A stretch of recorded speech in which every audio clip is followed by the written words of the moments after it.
अरे भाई चिराग बाबू ये कौन खाली खाली कौन सोफा କରିଦେଇଛନ୍ତି ଆପଣ ଆଜିକାଲି ବା ଯୁଗ ସୋଫା କଣ ଆରେ ଭାଇ ସୋଫା ଅଛି, ଏଲ ସୋଫା ଅଛି, 3-1 ଅଛି, ସବୁ ଅଛି। ଆପଣ କଣ ଦରକାର? ସୋଫା କଣ ମିଳେ? ସୋଫା କମ୍ ବେଡ୍ ଅଛି ତମ ସାମ୍ନାରେ। ହଁ ଭାଇ ଏଇଠି ଦେଖନ୍ତୁ 1 2 3 4 5 6 ସବୁ ଅଛି, ଡିଫରେଣ୍ଟ ଡିଜାଇନ ଅଛି। ଏଇଠି ଖାଲି ଦେଖନ୍ତୁ ଇଏ ଗୋଟେ ସୋଫା ଅଛି, ଫଟୋ କରିଦଉଛୁ ଏ ସୋଫା। ହଁ ଭାଇ ସବୁ ଅଛି ଖାଲି। ଏଇଠି ଦେଖନ୍ତୁ ଷ୍ଟୋରେଜ ବି ଅଛି, ସବୁ ଜିନିଷ ଅଛି। କଣ ନାଇଁ କହୁଛ?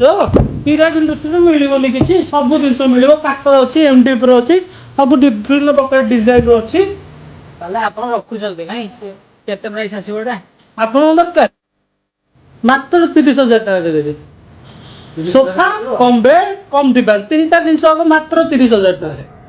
ସେଟା ବି ଚିରାଗ ଇଣ୍ଡଷ୍ଟ୍ରି। କୋଉଠି ଲୋକେସନ ଟା କହିବେ? ଲୋକେସନ ହେଲା ପୁରୀ ସିଲିଙ୍ଗିପୁର ଟ୍ରାଫିକ ଛକ ଆପଣଙ୍କର ଭୁବନେଶ୍ୱରରେ ରହୁଛି, ନର୍ସରୀ ସାମ୍ନାରେ ଚିରାଗ ଇଣ୍ଡଷ୍ଟ୍ରି। ସ୍କ୍ରିନରେ ନମ୍ବରଟାକୁ କଲ୍ କରନ୍ତୁ।